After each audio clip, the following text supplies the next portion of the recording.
perfect opportunity to be our best. Hey, it don't matter if we're at home or if we're on the road. They come to watch us. They come to watch us. Let's give them a show. Excellence and brotherhood. CeeDee Lamb, the Cowboys win it. Lawrence, él sigue todavía. ¡Esta es la diagonal! Diggs again. Diggs again. Diggs again. It's ours. We got to go earn that now.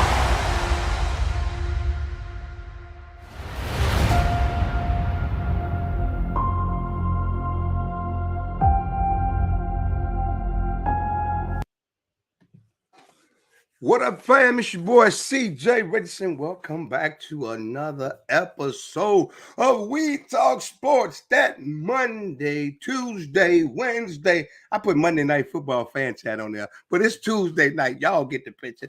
Everybody makes mistakes. Even ESPN makes mistakes from time to time. So blame it on my heart, because it ain't in my soul. You know what I'm saying? Cowboys coming off of a beat down of the Jeff Saturday Experience. Indianapolis Colts feeling good. If you look on the ticker at the bottom of the screen, it has the updated NFC East standings. You got the Philadelphia Eagles 11-1, sitting out there in first place. You got your Dallas Cowboys 9-3 in second place, currently holding the wild card position. You got your Giants at 8-4-1, currently with the wild card position. And then you got the Commanders being exactly who we thought they were, sitting there in fourth place, because that's what they are, a fourth place team. Appreciate everybody for tuning in tonight, man. I got a couple guests coming on the screen here momentarily. I want to let everybody know this is an interactive podcast. What that means is you can be a part of the show. We're here weekly, sometimes multiple times a week. We love new faces and new places. Hit me up in the inbox if you'd like to be a part of the show. Come one, come all. We talk sports. I just happen to be a Cowboy fan. Okay, I'm going to get my guest on the screen real quick, and we're going to talk a little bit of football, man. We're going to talk a little bit of football, get that sugar honey iced tea out the way, and see what's popping. Normally, I bring my man Rodney on first, but what I got, I'm going to bring this guy on first tonight, because I'm glad he's here. He's an Eagle fan. He's coming into enemy territory. I come on this show from time to time. We chop it up. We talk sports, but it's all a good time. Right now, I got my homeboy, Mill. What's up, Mill? Hey, everything's Jay. How you doing out there, brother? I'm doing pretty good, man. You froze up a little bit on me, but we ain't gonna worry about that. Technical difficulties, what happened, you know. But you back with me. I appreciate you for coming on the show tonight, man. Appreciate you. Oh yeah, I had to come on whenever you send out the invitation. You know, I can't turn it down, man, because like I said, we talk sports, and the Bible says, you know, iron sharpens iron. So, you know, I listen to you, you know, do your thing all week long, and you know, it makes me a little bit better. It sharpens me up a whole lot. So I appreciate even you, though man. even though we're on the same time on the same team, you know, it still helps each other out. Then that's what I'm talking about. I'm gonna bring my man Rodney on, and we're gonna get down to business. What up, fam? Chilling. I'm blessed. What's up, Millie? Hey, what's happening, Rodney? Everything's everything. Hey, look, man, appreciate you guys for hanging out with me for a few minutes tonight, and everybody that's watching, everybody that catches on the replay. We just here to talk a little bit of sports. Everybody loves sports. It brings people together. Okay, so right now, as we were saying, the Dallas Cowboys came off an annihilation of the Indianapolis Colts. And since I got an Eagles fan here, to me, that was the most impressive win of the year by far to me that I've seen. You know, Dallas Cowboys, just 33 in the fourth quarter has never been done in the history of the game. And since you're an Eagles fan, we go common opponent. You guys played the Colts as well. I don't want to do a comparison. However, I think y'all squeaked out a 17-16 victory over that same opponent, you know. So I just wanted to lay that out there. So we're doing first reaction. I know y'all beat up on the Titans. So when I say first reaction, me and Rodney's first reaction will be because of the win against the Colts. When I get your first reaction, I want the first reaction of you against the Titans, okay? All right. All right, so Rodney. I appreciate You're that. freezing up a little bit on me, Mill. Oh, all right. See how we good now? Yeah, I can hear you now. Okay. First reaction, I knew it was going to happen because I told you on my sports show, Studio W Sports page on 9 to 11, StudioWBuzz.com.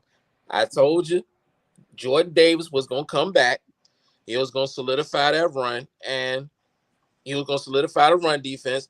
And the Tennessee Titans have the worst passing defense in the league, so we was going to throw the ball over the yard. Now I know it's not on. You couldn't catch the Eagles and Titans, on regular TV, so I had to stream it. But you see in the game, we didn't even try to run the ball. We did pass plays, RPOs, play action. We did some runs, but it was clear as day that we had no intentions on even trying to establish the running game. Okay. Hurts did his thing. So let me tell you this. First of all, the reason you couldn't find yourself on regular TV is because America's team runs the airways. Just FYI. I can't figure out. I mean, y'all doing all this hooping and hollering, and we 11-1. Beating your chest. We King Kong. Can't nobody beat us. But when it's time for ratings, you're nowhere to be found. You like the Philadelphia Eagles to me is like a hometown hero. Outside of your hometown, don't nobody know nothing about you, and don't nobody care nothing about you. The Dallas Cowboys, America's team, the team of the whole wide world. Everybody's watching. We had people staying up, missing their bedtimes Sunday nights with their pajamas on, they matching onesies, making their memes, and all of a sudden, just like that, night, I'm going to bed, putting their phone in silence mode. Can't hear nothing from nobody. I started to read them a bedtime story. Good night, America, from C.J. Richardson. What's your first reaction, Rodney? Man, that was a great game. It was a great total team effort on offense and defense and special teams. Yeah. I think, to be honest with the Cowboy fans, and I keep it 100 on my show, the first half was mediocre. We played down to the level of the competition. Third quarter, I think, I think the coach won the third quarter. But they don't play 3 quarters. They play 4 quarters. And there's a lot of teams out there that may be undefeated or have winning records if they played 3 quarters. But guess what? The Dallas Cowboys played a whole 4. Now, I want to be the first to say this. If that Dallas Cowboys team that played the 4th quarter against the coach shows up, they can beat anybody in the NFL. That Dallas Cowboys team that showed up in the 4th quarter, if they show up, they can beat anybody in the NFL. And I guess we'll segue on that. How do you feel about that statement, Mr. Eagle fan Mill? And before you read that, I have Adele here. She's a faithful follower, and she's my girl. We cool too. She's an Eagle fan too. So you got fans on here, Mill. I don't set you up for failure. I set you up for success. So you got Adele. She right there by your side, tooting your horn, y'all flying together. She says, Mill, we know who we are. Okay. So that question I ask you, how do you feel about that Dallas Cowboys team that showed up in the 4th quarter? You are 100% correct.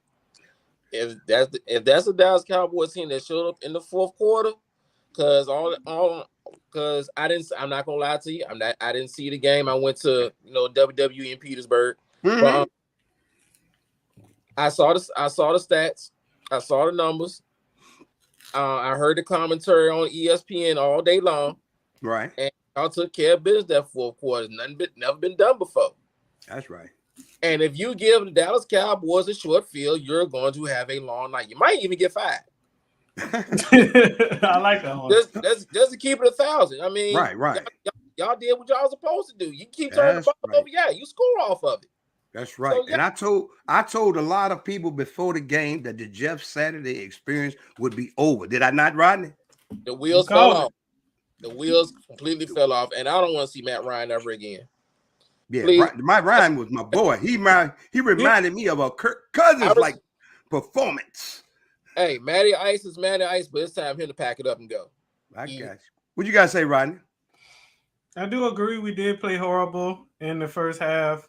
And we then second half we started to turn it up. But I would like to give a shout out to the the offensive coordinator, Kellen Moore. He definitely called a great game plan, and he definitely what I want to say, he had CeeDee Lamb motioning all game. That way he wouldn't get stuck in that double coverage. The Colts defense is not bad. They're no slouches, as we saw in the first half. But it was a good game plan. Me personally, I don't like CeeDee Lamb taking those handoffs, going around the corner, and knowing that the first guy that he might see is either going to be a 6'8", 280-pound defensive end or a 6'3", 230-pound linebacker. I personally don't like that. I like my playmaker out in the middle of the field, down the field, 30, 40 yards. In the worst case scenario, he might get an errant pass and get hit by a guy his size, a safety or a defensive back.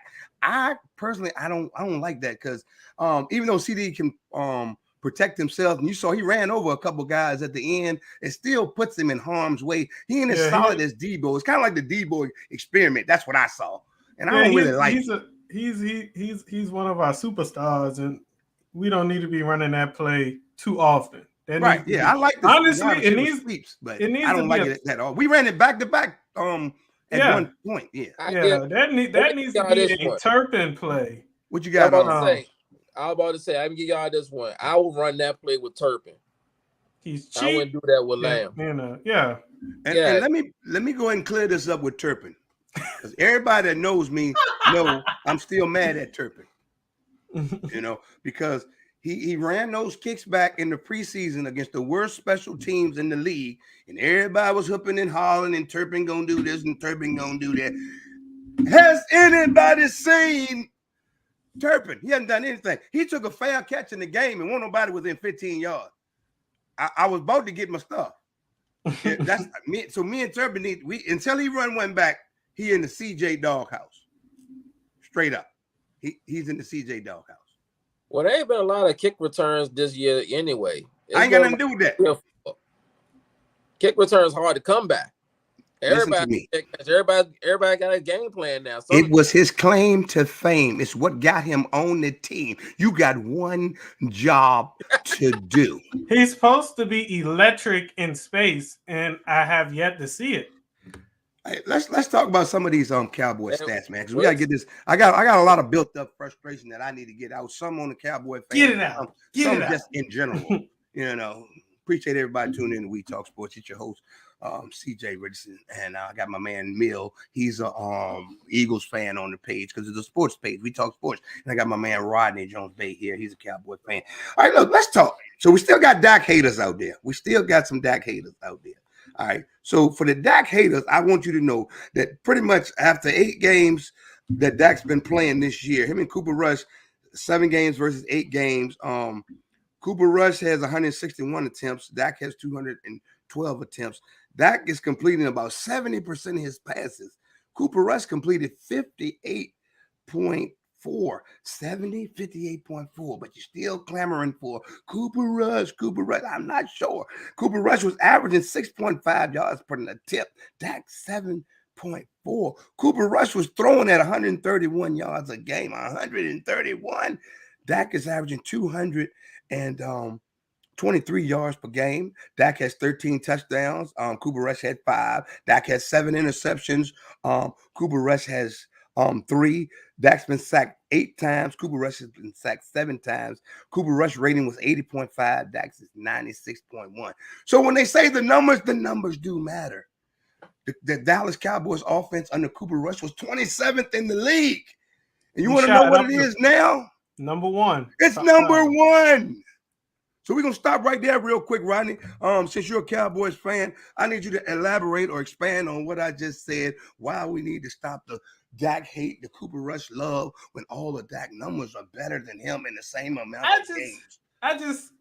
The numbers are out there. They're not hard to find. They're in your face. They come up on my For You page, on my feed on Facebook, Instagram, Twitter, everything. So that I know you see it. So these are the people that are watching that don't like Dak. Just be honest. Why don't you like that? Exactly. You know what I'm saying? He is not the problem in Dallas. I can tell you that much. Oh, definitely. You know what I'm saying? And it's like, let's be real. You know what I'm saying? He is keeping us in a lot of games. There's not too many games where you can say, damn, excuse my language. He really cost us that one. I got you. You can elaborate. You're a sports fan too, Mill. You might not be a Cowboys fan, but how do you feel about that? I'm just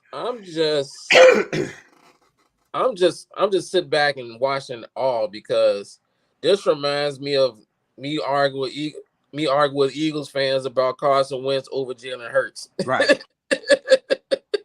And we all know what Carson Wentz is, but man, we got some idiots in our fan base.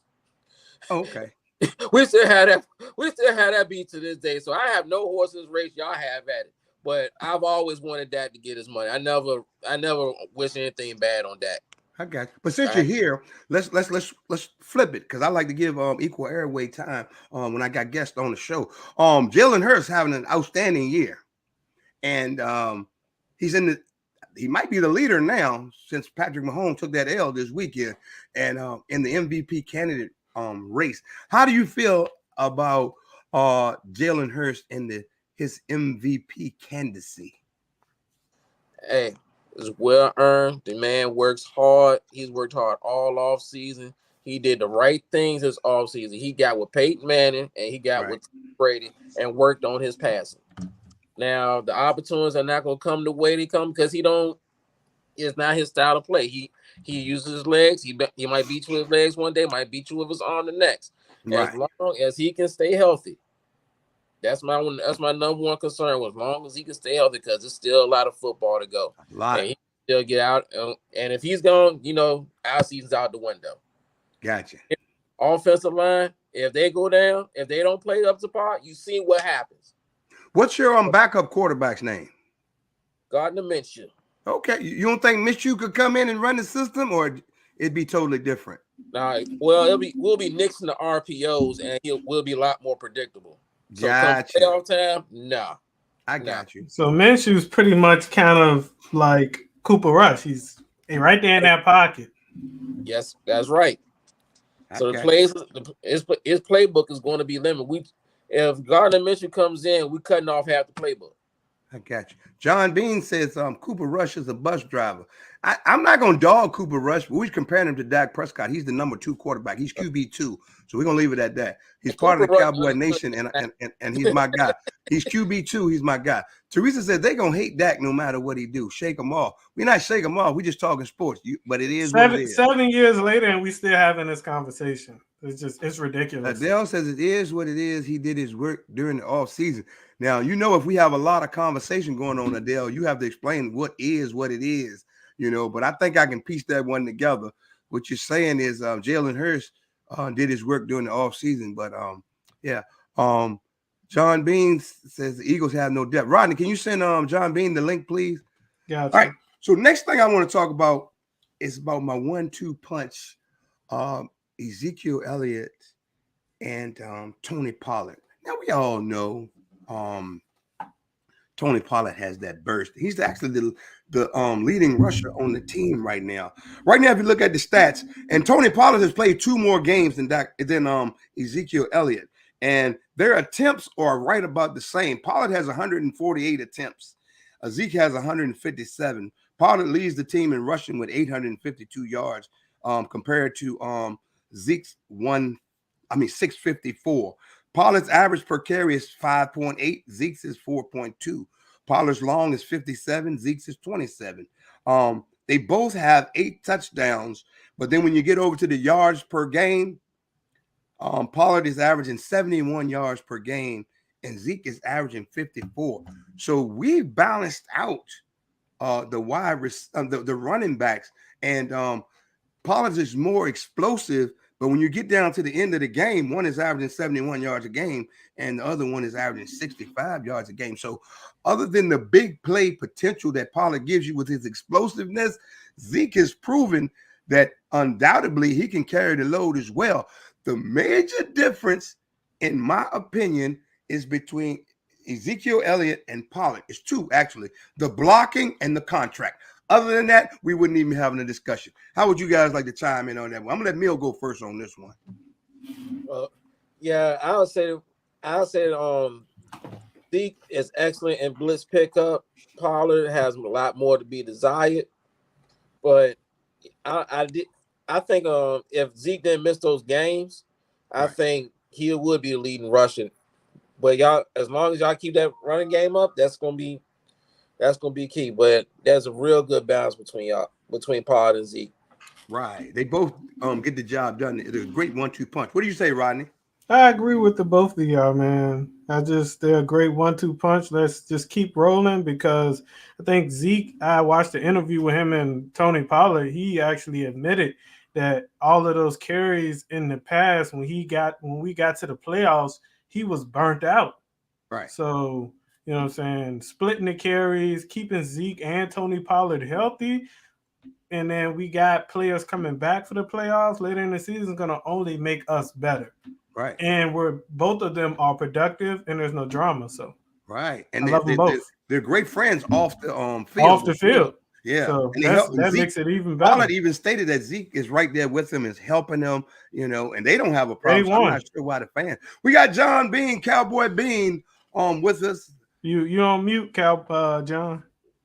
He's got his mic. There you go. What up, Jay? What's up, fella? We're talking about Zeke and Pollard at the moment. You want to chime in on that? I'm loving it. Everybody's saying that they need to get rid of Zeke, but nobody realizes that Zeke is the power. Okay, definitely. And Pollard, he just comes in there and mess around and wreck the game. But they need each other, and they know that they're good friends off the field. Right.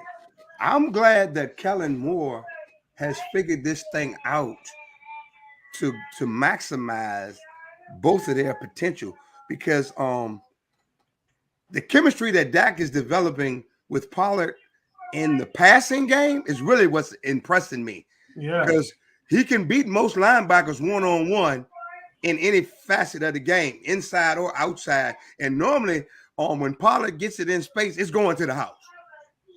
It's going to the house. So I'm really liking that. It's an added dimension that our team is loving right now, and with our lack of depth in the wide receiver core, and we'll talk about OBJ in a second, it's like the perfect remedy. Pollard is that dual threat. He can do it running or in the passing game, and it's amazing. Speaking of the passing game, now we already know CeeDee Lamb's getting the most targets. He got 111 targets on the season. He has 69 receptions for 928 yards and 6 touchdowns. And then we got Noah Brown with 47. He's 30 receptions for 399 yards, and Schultz 35 for 343. And my man Pollard has 25 for 259. So Dak is really distributing the ball. He's distributing the ball. However, he's hitting CeeDee Lamb. He's getting more confidence in CeeDee. I think when Dak first came back, his confidence in CeeDee was like I don't know. Is he really going after these balls? But the last couple of weeks, I think CeeDee has stepped up and said, "Hey, I'm that guy. You can depend on me." He's actually fed a couple balls into Gallup last week, and a couple of them were in double coverage. And Gallup made a couple great catches, and he broke up one. And I think the chemistry is coming back. But with Dak at quarterback, everything's up. The yards per catch is up. The deep threats. Dak is actually under 10 yards is one of the best quarterbacks in the league for getting the ball out quick and letting the playmakers make plays. Where we struggle, and Dak gets blamed for it, is other than CeeDee, we having problem with the big plays downfield at this moment. What would you say about that, Rodney? I mean, I haven't seen a lot of the explosiveness downfield, but we have to ask, is it downfield? Do you want Dak to throw downfield and it be an interception? I think what we've been doing is we've been taking what the defense has been giving, you know what I'm saying? And to piggyback off of CeeDee Lamb, I think he's starting to figure out how to be a number one as well, and he's finally coming into his own. Well, so you said about the downfield shots. you have to take downfield shots to loosen up the defense. So I think the shots that Dak has taken downfield, he threw some 50-50 balls, hoping that the wide receiver would make a play for him, and they just didn't make the play on the back end. Yeah. See, we had Cooper back there, a healthy Gallup, and we had Cedric Wilson. Dak threw a lot of balls to those guys, knowing that one-on-one or in tight coverage, they were going to make plays on the ball. You know what I'm saying? What do you think about that, John Bean? I agree. I just think that as the year goes on, they're going to get more chemistry down the field. Right. But, I got you. You know, and we can't get frustrated right now. Every time we get frustrated, the Cowboys been surprising us all year. So I'm just going to sit back and watch it. Let's address this comment real quick. Betty says Dak needs to stop forcing his throws.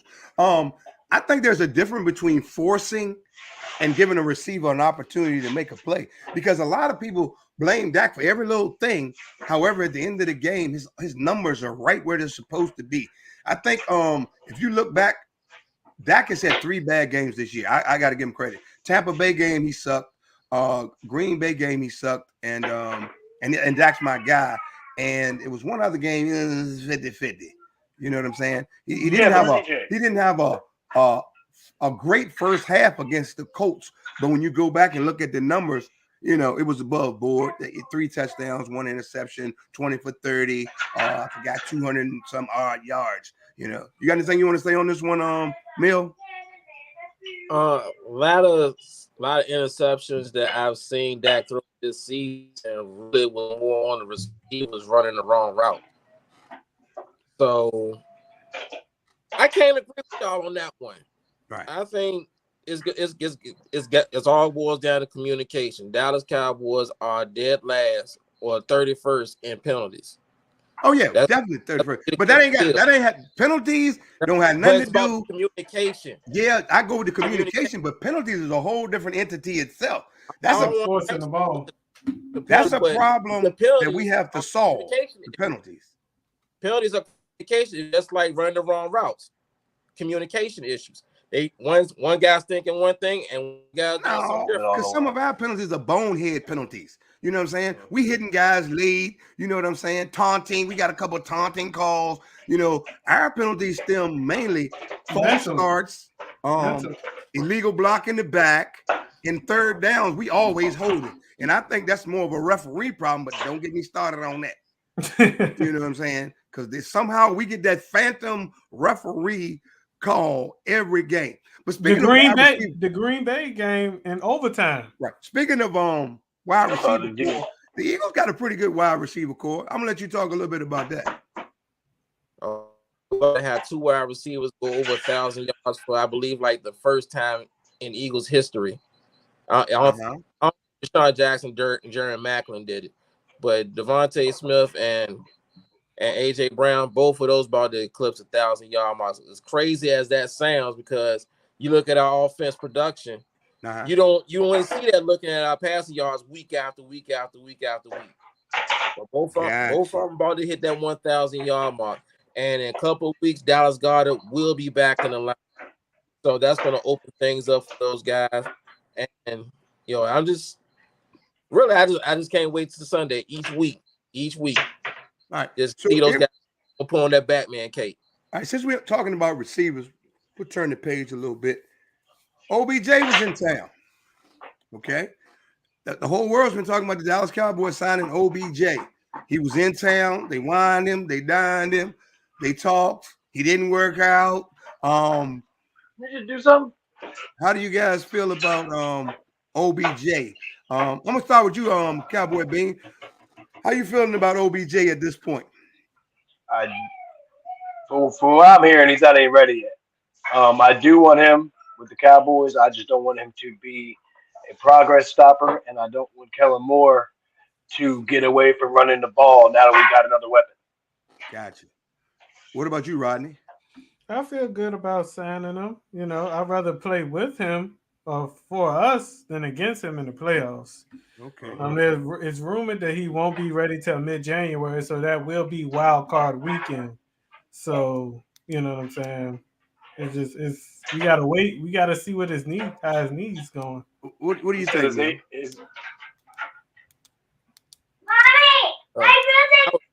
I was was never worried about OBJ because, like you said, he tore his ACL in the Super Bowl, right? So I already knew timeline was gonna be right now for the he wasn't gonna be ready at least in somewhere good form until the playoffs. So I didn't ever put any stock into it. It's right. I'd say he can't. I'm at this point right now. He came to town. He hadn't signed so far. We play the Texans this week. I'm moving on. Turn the page. You know what I'm saying? Because here's the deal. I'm not even in favor of giving a guy who just tore both, both legs. You know what I'm saying? And he ain't even ready. Your best ability is availability. So we don't even know what we would be getting if we got him because he won't work out for any teams. He just wants a multi-year deal. I can easily see OBJ playing for Buffalo or the Giants. And I think if he goes back to New York, he's going to go with his old team, the Giants. That's what's been rumored anyway. So right now, in my eyes, no more OBJ talk. If he signs, he signs. If he doesn't, he doesn't. James Washington is coming back. And I think we got enough offense to get the job done. And the way our defense is balling, of course, we'd rather play with him if he's healthy. But if he's not, next, let's go. That's what Betty says. That's right. He won't be able to help us, this year due to injury. So we just moving on, man. We moving on. Speaking of injuries, our defense is back. Hey, little mama. You just hi. You say hi? Hello. Hey, kids are shy. So our defensive back, Anthony Brown, which everybody's been dogging him out anyway, but he was our starting cornerback for a reason. He got injured this week. Cowboy Nation. Okay, now he's gone. You can't blame him anymore because all during the Colts game, he's getting burnt. If you got an all-pro cornerback on one side, which side are they going to throw to? Who's going to get the most targets? Who's got to play? Actually, Brown has to play harder every game than Diggs because he's going to get the targets. Yep. So for me, being an ex-football player, I know this. If you got the man on one side, you're going up the matchup on the backside because Diggs is a ball hawk. So how do you guys feel now? What's the next move with the Cowboys, Rodney, since Brown has gotten injured? Well, Deron Bland and Kelvin Joseph are the next two DBs up. And I like what I seen from Deron Bland and man. And didn't you just sign the guy from Minnesota? Yep. From Kenzie Alexander or somebody? Yep. Right, we just signed him. He's on our practice squad right now. So that's another veteran DB. I like Deron Bland more than I do Kelvin Joseph at the moment. Right. I think with both of them. 1 second, John. I think with next man up, but we have actually athletically, we're going to be in a better position. Knowledge-wise, I think Brown is a little step ahead of him. That's why he was on the field. He didn't miss assignments. He got beat, but he always had his assignment, but his physical ability, he was beat. How do you feel about that, John? No, I was just saying, I've heard that Deron Bland, but I also heard Nahshon Wright, Rodney. Yeah, he's been on the team a couple of years. Yeah, but none of them are proven. Yeah. No. So we got to wait and see. You got something to say, Mill? Oh, no, that's Cowboys talk. That's Cowboys news. It's football talk. You should know. If you ask me an Eagle question, I bet I got an answer for you. But my point is, we're just talking about CJ. Just like right now, your tight end is out. And I know you guys are going to be a better team when your tight end comes back. So trust me, I'm watching. The eyes of March are watching. I see y'all going 15 and 2. I see y'all going 15 and 2. There's only one team left on your schedule that can beat you, and possibly two if you overlook the Giants, because that's how teams get beat when they overlook teams. But other than that, I see y'all going 15 and 2. We lost the Commanders, okay? We can lose any week. Yeah, but most people predicted that. Yeah, we knew you wouldn't lose that one. Yeah, NFC East game, man. Let's look around the league real quick before we come back to injuries around the league. What glaring injuries that happened this week put teams in bad positions. Anybody want to speak first? I would say us with Anthony Brown tearing his Achilles and us being, thin at the secondary late in the season. Well, what about Jimmy G and Lamar Jackson? I'm just asking. We're just talking.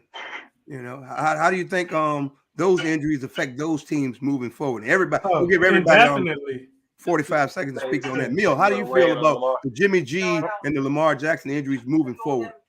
Lamar Jackson, that was devastating to me because that offense that San Francisco runs, the style that they run, almost anybody can do what Jimmy Garoppolo does because all you gotta do is hand it off to either to Debo, Juszczyk, Kittle, and McCaffrey. He got weapons over there.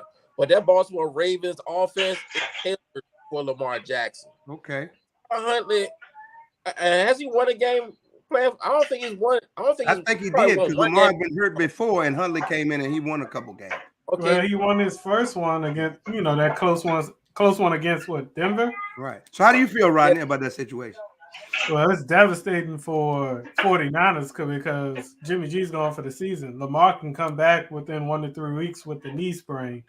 I don't feel you can just replace a starter like that. I know we give Jimmy G a lot of flack, but he has won a lot of big games in the playoffs.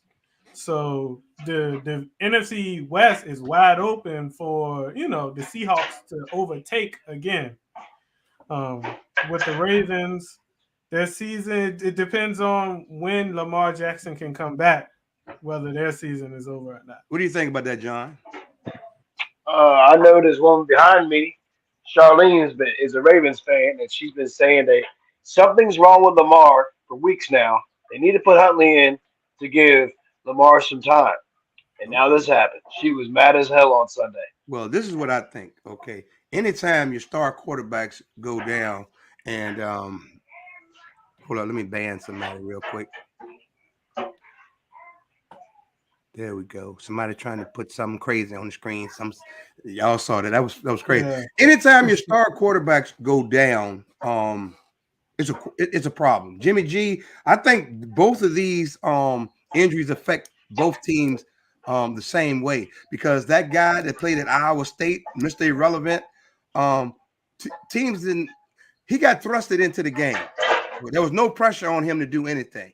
Now you put him in as a starter, teams get the game plan for him. They get to look at that tape. They're going to look at every Iowa State game they ever played, and they're going to take away his strengths. And he's a young quarterback. So you know what defensive coordinators like to do to young quarterbacks? They like to heat the hole up, and they're going to take away his first read. And if he doesn't get the ball off quick to the second and third reads, it's going to cause problems. I know he got Debo. I know he got Kittle. I know he got McCaffrey. But it's still going to be an adjustment for game speed. We're in week 13 going on 14. So you just don't come off the bench in week 14 and get used to that game speed just like that. And Lamar Jackson, they are a run-centric team anyway. They don't really do a lot of anything special. Lamar is 70% of the offense. But the way I've seen Huntley run that offense, I think they're going to have the easier route to sustain 2 or 3 weeks. Jimmy G is going to be out like 7 weeks. Yeah. So I see both of them being critical. And the big thing that I really see is home and away. Because San Fran wants to win that division and have a home playoff game, just like Baltimore is right in the dog fight with Cincinnati, which gives them the upper hand. So you're going to have to go on the road now, and possibly with both teams with a backup quarterback. So I see it devastating both ways, man. Because some teams, when you lose your starting quarterback, it's going to be a problem. Speaking of quarterbacks, Baker Mayfield is back in the news again. You went from being the first pick player in the draft, as a trophy winner, to a journeyman. How you feel about that, Mill? My thoughts and prayers go out to the health of Baker Mayfield because he is going to the Rams and about to get annihilated. That offensive line messed up Matthew Stafford's neck and the back of Wolford's neck. And Baker Mayfield is next. He's going to get murdered. He's going into a rough situation. How you feel, Rodney? I don't think he should should have a job right now. You can't keep going from team to team and just keep failing like this. And then he's getting thrown into the wildfire. They say he could start this weekend. So I don't think it helps or hurts. Right. I don't think it really helps the Rams. I would stick with the young guy that knows the system that they already have. What do you think, John? I agree with Rodney. I think they need to chill and go with the young guy because he has a bad track record right now. Okay. And the Rams are trying to actually do something after what they did last year, and you just throwing in the towel by putting him in there. Rams just trying to salvage something a season, get a few wins, get some confidence up. You ain't got no draft picks, you don't have nothing, you know. But here's the biggest question. I thought one of you guys was going to hit on it. Where is Cam Newton? You know, all these quarterback injuries, and Cam can't get a job. How do y'all feel about Cam not being able to get not even a look? I was done with Cam last season, so I didn't see much the last time he tried to come back. I still. I mean, we don't. That's a good question, CJ. But we haven't seen much of Baker Mayfield. 5 years. That's the point that I'm making, Rodney. See, certain people, certain coaches, certain players get chance after chance after chance. Mr. Butler won't even play for 3 or 4 teams. Yep. You know, what's the guy's name? The Florida quarterback. Tebow. Tim Tebow. They even singled him and tried to make him a tight end. And you telling me Cam can't get one more shot? Who you think, B? I agree, man. I agree. I'm tired of it too. And I thought, who was Cam on last year? I thought he was already on the roster. He got cut by the Patriots and then re-signed by Carolina like mid-season. Right. That's what it was. Looking like Carolina should have brought him back. At least they give some juice. Lisa Roach says Cam deserves a shot. I'm with you, Lisa. Cam deserves a shot. You know, we got a couple. I mean, he never did anything wrong. He's just a little goofy when he does his little dress-up interviews and crap. But other than that, I love Cam and everything about Cam. His eccentric dressing, you know, all the stuff. I mean, he's not the same player he was, you know, when he first came to the league. But I'm not the same person I am as a host. But my point is, we can all be whatever we want, but you should still get a shot, man. You know, Mickey D says I'm a Cam fan. Me too, man. Mikey or Mickey, I'm a Cam fan too. You know, get a guy a shot. We gotta get get something going for Oh yeah, something I do want to say real quick. Commanders. I know y'all were running around hollering and talking and screaming. If the playoffs ended today, we'd be in the playoffs. Well, look at you now. If the playoff, y'all done played to a tie. Somebody tell me right now how disgusting you were with the Commanders and the Giants game this past week. They played to a sorry tie. It wasn't even a good tie because the game was boring. How did you feel about that game, Rodney? That was crazy. A tie. A boring tie. Like, I don't want to win, you win. I don't want to win, you win. How'd you feel about that, John? I wonder, did anybody know there was a tie on either game? Because I know a certain Eagle team didn't know there was ties. Oh my! Back in the day, McNabb, Donovan McNabb, Donovan McNabb. He was puzzled like I don't know what. So they had to explain it, you know. After that, that was hilarious. That was hilarious. It was against the Bengals too. Yeah, it was in Cincinnati. All right, look, before we get out of here, we got a couple more things we got to take care of. All right, since we got Cowboy fans and we got a lone Eagle fan. Eagles are 11-1 right now. They've been beating their chest and talking about they the Super Bowl champions. Hey, baby, come here. And whatnot. Tell me why right now at this point of the season, and anybody in the chat too, while your team is headed to the Super Bowl, tell me why you think your team is headed to the Super Bowl. I'm gonna let the Eagle fan go first. Tell me why y'all gonna win the Super Bowl this year. Tell me why it's your year. Oh, why is it our year? Yeah. You see it. You see the development in Jalen Hurts. You see the record level. You see the path we got to go. We're gonna get a first round back. We're And after this brutal 3-game road trip that we got that's going to end in Dallas, good luck. We're going to be at home until we go to Arizona. Arizona? Would y'all taking a field trip?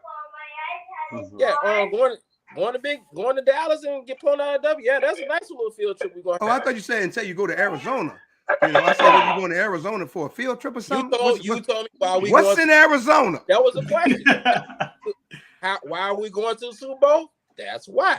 You must be going to Arizona to look around at some cactus. Okay, I'm just gonna buy Arizona tea. Yeah, you're gonna get some Arizona teas, 2 for $99. What you got, Rodney? Why are the Cowboys going to the Super Bowl? The Cowboys are going to the Super Bowl because we have a franchise quarterback that can get it done. Right. We got Zeke and Pollard, 2 great running backs that, if need be, one take over the load, they can do it. We're deep at receivers. All our receivers can make plays when called upon. Right. We got a great tight end depth. All 3 of them can make plays. Back end, we got the defense. That front 7 is crazy, and we got the number 1 defense, and we create turnovers because defense wins championships. What you got, Bean? I can't top that, Rodney. And I agree with everything you said. But experience, and we're tired of coming up short. Yeah. James Washington coming back. We're not sure about OBJ, but just minus OBJ. We're coming. Do it. Yeah. We're coming. We've been wanting this for too long. And Micah Parsons, he told the other day, he said, you can't F with us. Nobody can F with us. I think the reason the Cowboys are going to the Super Bowl this year, it's our time. It is our time. All the pieces are lining up. We're peaking at the right time. See, we want 8-0, beating our chest. We ain't 11-1, thinking we the king of the world, playing our best football. Football season don't end right now. You know what I'm saying? So the Cowboys are getting better. You can see that. Everybody can see it. The Eagles, see, when the Eagles beat the Colts 17-16, they pulled out a win. They can beat you any kind of way. We annihilated the Colts. I didn't see a good team. That's what what's the boy name? Dan Orlowski must have run out the back of the end zone. You know what I'm saying? I just think it's our time. We're ready. And it's only gonna get better from here. And I love it when the haters think that it's not our time. But the Dallas Cowboys, not only are we gonna beat the Eagles and give them a great Christmas present, we're gonna leave some lasting memories for Christmas. Your stocking will be stuffed. Oh, it's gonna be stuffed with L's. Yes, we're gonna stuff that stocking. Yeah, I got a question for Emi. Hey, you got a question for who? I got a question for Mill. Cowboys playing the Eagles, NFC Championship game. We eliminate the run. Y'all can't run the ball. Can Jalen Hurts for 4 quarters beat the Dallas Cowboys? Absolutely. Throw the digs. We proved that the last game. Now you can talk about how we won last game for Dak, but Dak don't play defense. That defense still gonna be there minus one of y'all starting corners. Yes, we will pick y'all defense. We will pick that secondary. Jalen Hurts by himself. We ain't gotta wait but a few short weeks to see if that little analogy is true. That part. I can't wait for Eagles. Let me throw the same question back at you. This very well could happen. What you got?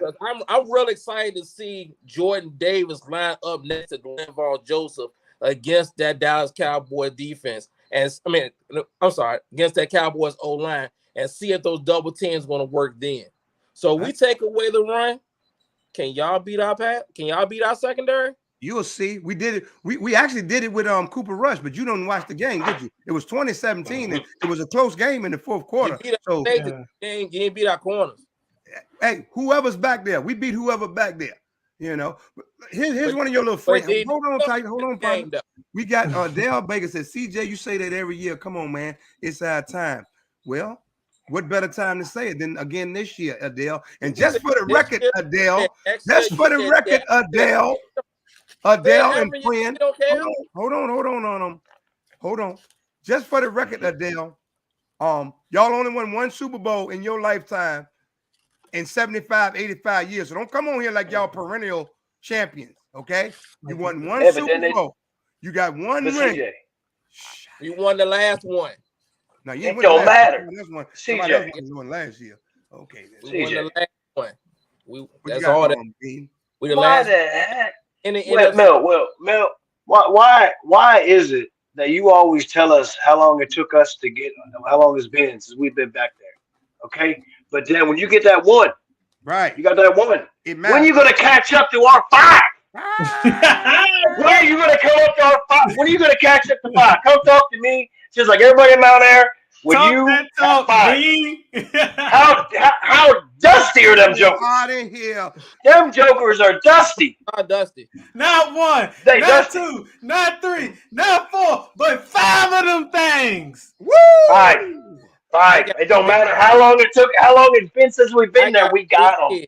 I got 3 kids. My youngest one is 21, and none of them have seen Cowboys win a Super Bowl. And none of them are Cowboys. So all of that is really right. History.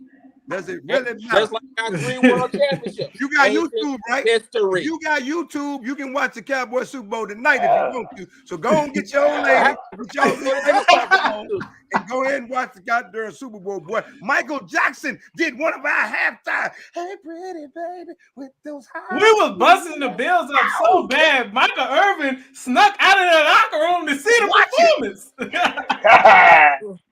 Man, that's on VHS too, right? Talking sports, man. We love talking sports. All right, look, we about to get out of here, man. So, hey, man, I appreciate you coming on tonight, man. You know, me and you, we go it all the time. But check this out. We ain't going yet. I got to get y'all final thoughts. This is what you want to tell the whole wide sporting world about whatever it is that's on your mind. So I'm going to start with Rodney first. All right. I want the sports world to know that we need to appreciate Coach Prime a lot more because he came to Jackson State. And we all know the saying, we want to leave places better than we left them. I respect that. He came there. He used his resources, even some of his own money to fund back into the football program, into the sports program. And he had 3 great seasons. And he brought a lot of light to the HBCUs and won 2 SWAC championships. That's right. And then he's moving to a better, different opportunity. Still is going to give chances and create opportunities for young men and women at Colorado State. There you go. So the next head coach, he doesn't have to start from scratch. When he gets it, he can continue to build something great at Jackson State. I just think we need to appreciate it more and not tear him down because he left it better than he got it. Definitely. So shout out to Deion Sanders and congratulations on getting that job at Colorado because it's very hard for minority coaches in Power 5. I like that final thought, right? What you got, John Bean? What's your final thought? Once again, thanks again, Rodney. I love it. I love it too. Deion's always been a class act, and I miss you guys. Nice meeting you, Mill, and can't wait to see you on Christmas Eve. Y'all stay blessed, and I look forward to the next one. There you go. What you got, Mill? What's your final thoughts? Well, thank you guys for having me. You know, it's Mill Brown, Studio W Sports Page. CJ, we have another Monday Night Football watch party on December 19th, Jamestown Apartment Complex, corner of Sims and Coordinate, right off the Lee Bridge. Is that South Side? You're in the trenches. Is that South Side? Yeah. Right there off the Lee Bridge. Oh no, we're in a good place. We're in I know. Bro. All right. Well, pay-per-view me. Pay-per-view me. You know. Hey, look, my final thoughts are, man, look, okay, so we're at a time right now in the NFL where all the old head quarterbacks are coming to the final stages. You know, Tom Brady pulled out a great win last night, but it ain't gonna be long. And Matt Ryan showed us exactly who he was the other night, but it ain't gonna be long. I'm just saying. So we're in an era where the quarterback position, we can see it changing right before our eyes. Where if you don't have an athletic, mobile quarterback, you're compromising your team. The era of the drop back passer is pretty much over. Even Josh Allen, you know what I'm saying, is not the traditional drop back quarterback. And all of the top tier quarterbacks right now in the NFL are mobile and can get it done from the pocket. So like dual threat quarterbacks are where it's at. I want to touch on a little bit of what Rodney said. We got to give Prime Time his due, man. The thing we can't do is stop people from progressing, and whatever job they choose, that's up to him. He made a decision for him and his family, just as we do with our families as well. So I want to send a big time shout out to Prime Time as well, you know. And I want to send a shout out to you guys, man, because y'all make the program pop. We Talk Sports. Hey, it's CJ. an interactive podcast for all sports fans, and you're all welcome every week. You can be on the show with us. We enjoy you typing, but we'd rather see your faces and have you up here chopping it up. And the last thing I want to say about the Sports Talk is that's just what it is. It's sports talk. We don't have any animosity towards anybody that comes on the page. People that watch my videos, they feel some type of way, but they don't even understand. I don't have anything against you personally. I'm expressing the thoughts and opinions of CJ Richardson because this is my show. This is my page. I say what I want to say, you know. So I'm not really talking to you, but if you take it as a me, then it's on you. You grasp it like that. But it's all love. I made some of my good online friends by confrontation first. They thought I was coming at them, but then when we got a mutual understanding that it was sports talk, because some people don't know the definition of sports talk. It means I talk more smack about my team than you talk about your team, and then we butt heads, and then we shake it up, and we dap, and we come back, and we do it all over again. That's what sports talk is all about. You know, you had something you wanted to add, John? Yeah, I didn't know Eagle was gonna be on today, but you see the shirt. Oh! Let me put that on the big screen. Hold on. You gotta shift it a little bit, Bean. Right there. Fly. I can't. Yeah. There we go. Hey, that's dope. Hey, that's dope right there. Yeah, my boy made me that joint. And that's right after Zeke jumped over. Hey, that's just the way it's gonna be. So we got to get up out of here, man. We appreciate everybody for tuning in. We're gonna do more. You like it? We're gonna do more shows weekly. We'll be on a couple times a week talking sports. And as I said, if you'd like to be on the show, we can get up to 10 people on the screen at one time. If you'd like to be a part of that, Adele, since you got so much to type about, we'd like to have you on the show. Mikey, Sharon, Lisa, all of you guys are welcome, man. Until the next time, man. It's CJ Richardson, your host. We Talk Sports. I want to thank Mill for coming on tonight, Cowboy Bean and Rodney. Until the next time, we're going to get back with y'all. Appreciate y'all.